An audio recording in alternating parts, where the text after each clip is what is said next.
You wake before sunrise in a town that still believes the world is predictable.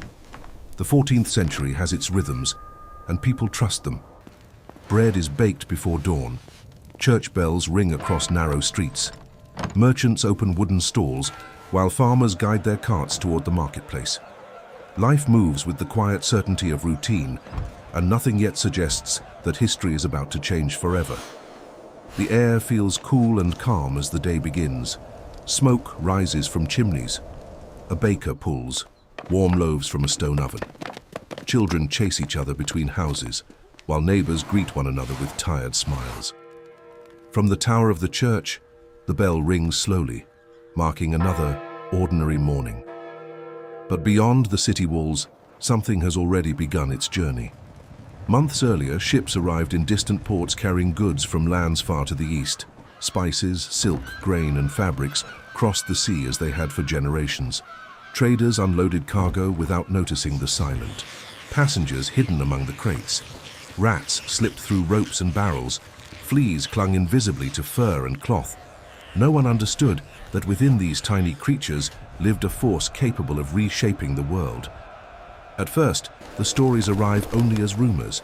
A traveler resting in the marketplace speaks quietly about a strange illness spreading in other cities. He describes people falling sick suddenly, their bodies burning with fever. Some listeners laugh nervously, others cross themselves and whisper prayers. Such stories have circulated before, and many assume this one will pass like the rest. Days later, another traveler repeats the warning, then another. Each story sounds a little worse than the last.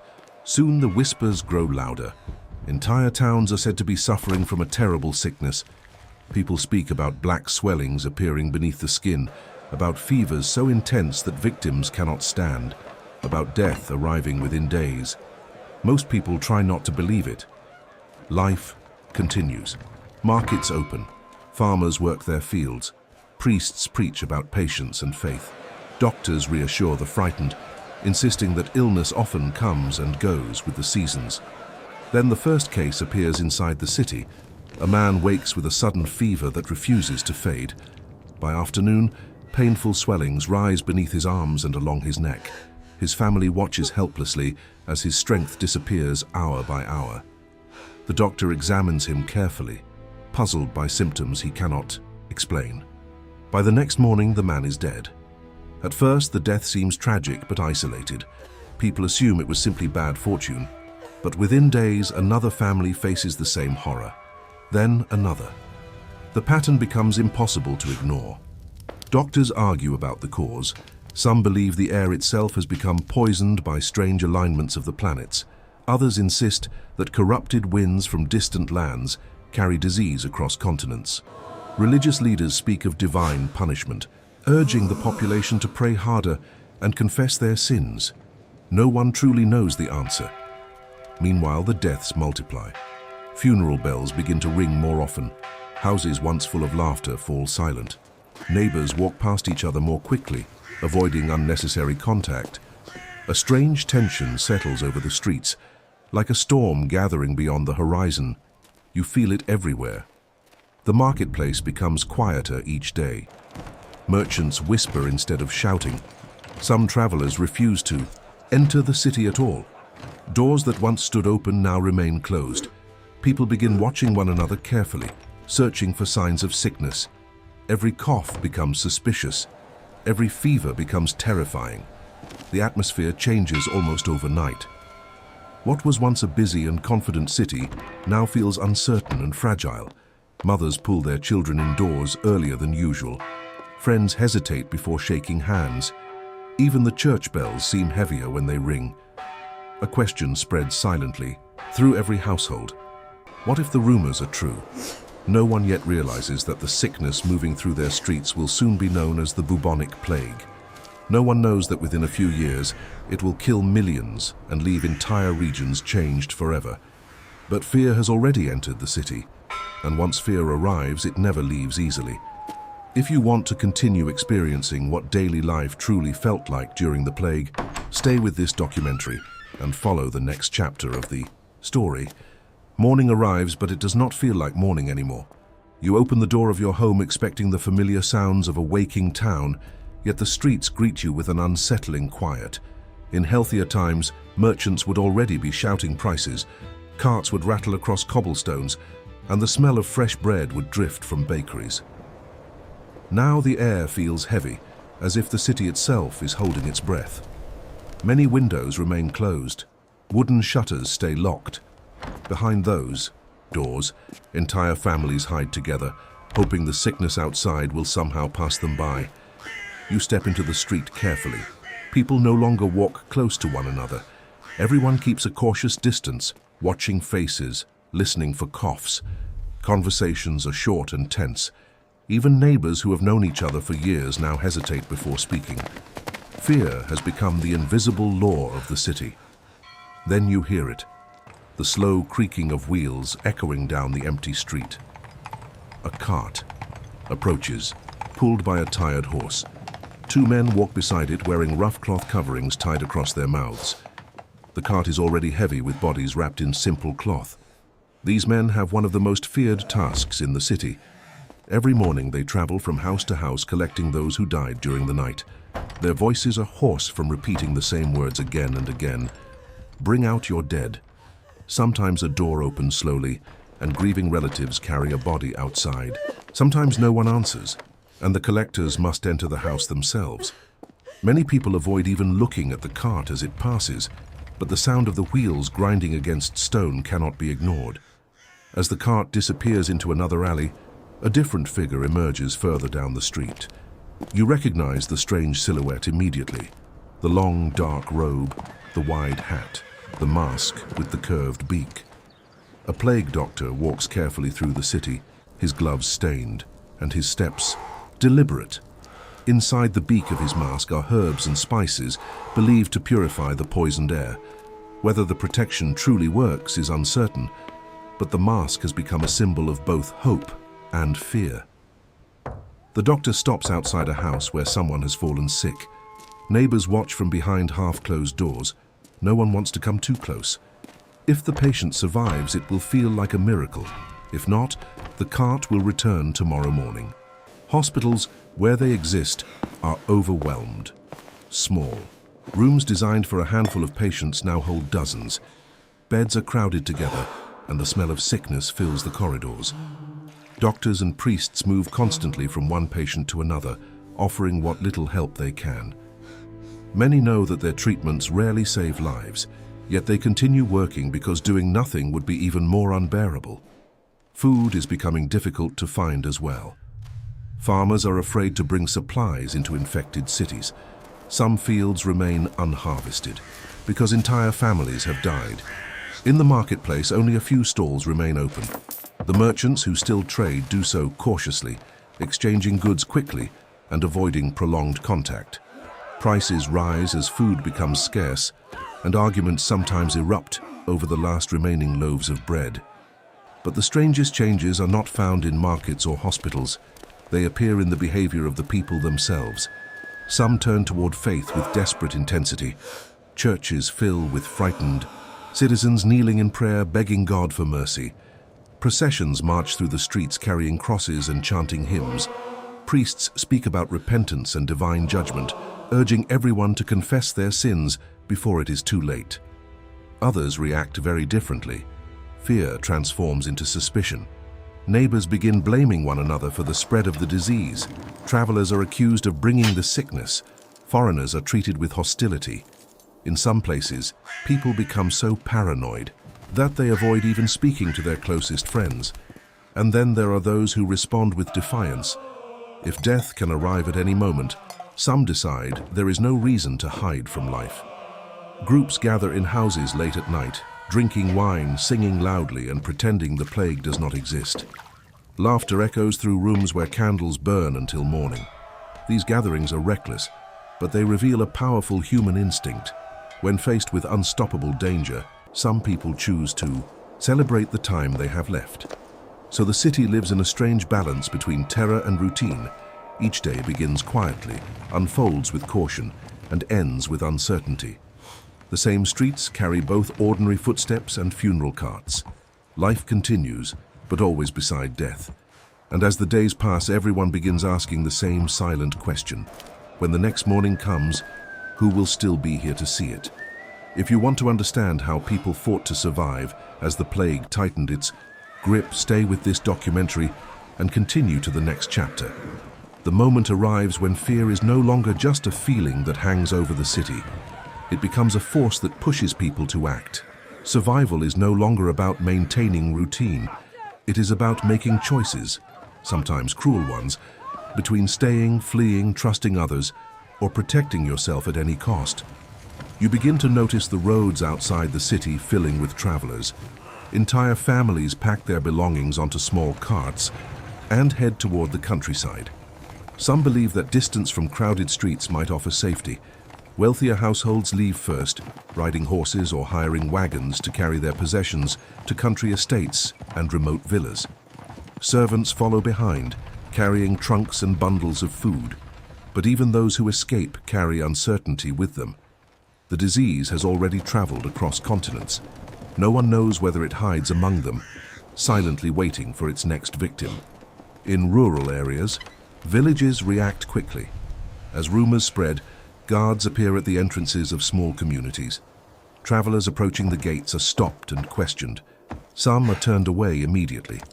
Others are forced to camp outside the village walls for days, watched carefully by suspicious residents. These early attempts at isolation are crude, but they represent the beginning of something new. Communities are slowly learning that distance might slow the spread of the sickness. The idea of separating the healthy from the sick begins to take shape, even though the true cause of the disease remains unknown. Inside cities, people create their own rituals of protection. You see neighbors carrying bundles of herbs tied in cloth. Some press flowers or spices against their noses whenever they step outside. Others hang strong-smelling plants in their homes, believing the fragrance will cleanse the air of invisible poison. Masks appear as well. Simple cloth coverings tied across the mouth and nose. They offer little real protection, but they provide a sense of control in a world that suddenly feels uncontrollable. Yet the greatest battle is not fought in the streets. It takes place inside homes. Families begin living with a terrible possibility that the next victim may be someone they love. When a child develops a fever, parents watch in silent panic. When a husband begins coughing, his wife wonders whether caring for him might condemn her as well. Love becomes complicated. Some families isolate sick relatives in separate rooms. Food is passed through doors without contact. Others refuse to abandon those who are ill, staying beside them until the end, despite the risk. Every household faces the same painful question: should survival come before loyalty? In the middle of this fear, certain individuals choose a different path. Doctors continue walking through infected streets even though they know the danger. Their strange masks and heavy robes cannot fully protect them, yet they keep visiting the sick because someone must try. Many of these physicians eventually fall ill themselves, but their work continues until their strength fails. Priests do the same. They enter homes where families are too afraid to approach dying relatives. They pray beside beds, offering final blessings to those who know their time is short. Sometimes the priest is the last person a victim sees before death. These quiet sacrifices rarely appear in records, but they hold communities together during their darkest hours. Acts of compassion appear everywhere if you look closely. A neighbor leaving bread outside the door of a quarantined house. A stranger helping carry a body to burial when a family is too weak to do it alone. Small gestures that remind people they are still human in a time when humanity itself feels fragile. Meanwhile, the economic life of entire regions begins to crumble. Workshops close as craftsmen die or flee. Fields remain unplanted because farmers are gone. Routes grow silent as merchants refuse to travel through infected territories. In some places, entire villages disappear. You might walk through a settlement where doors hang open and tools lie abandoned in the dirt. Wells remain full, but no one comes to draw water. Animals wander freely through empty streets. The silence feels unnatural, as if the town itself has been forgotten by time. For those who survive, each day becomes a careful balance between caution and hope. People learn to live with uncertainty. adapting their routines to a world where the future is impossible to predict.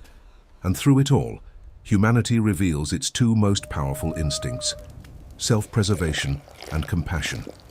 Some will choose to protect themselves above all else.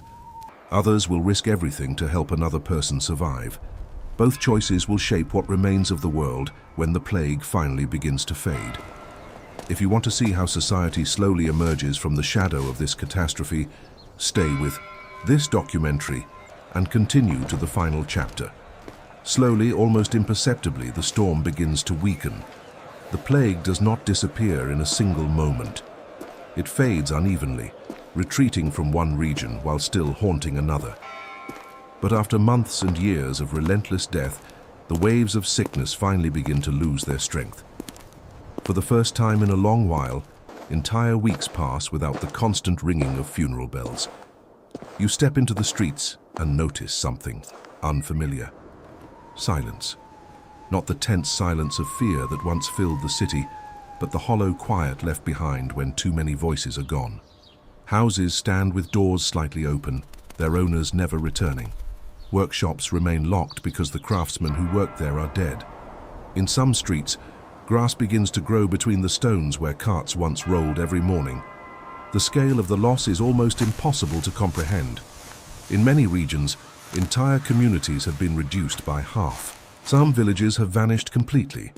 Fields once cultivated by generations of farmers now lie untouched, slowly returning to wilderness. Yet within this emptiness, something unexpected begins to happen. Survivors discover that the world they inherited is very different from the one that existed before the plague.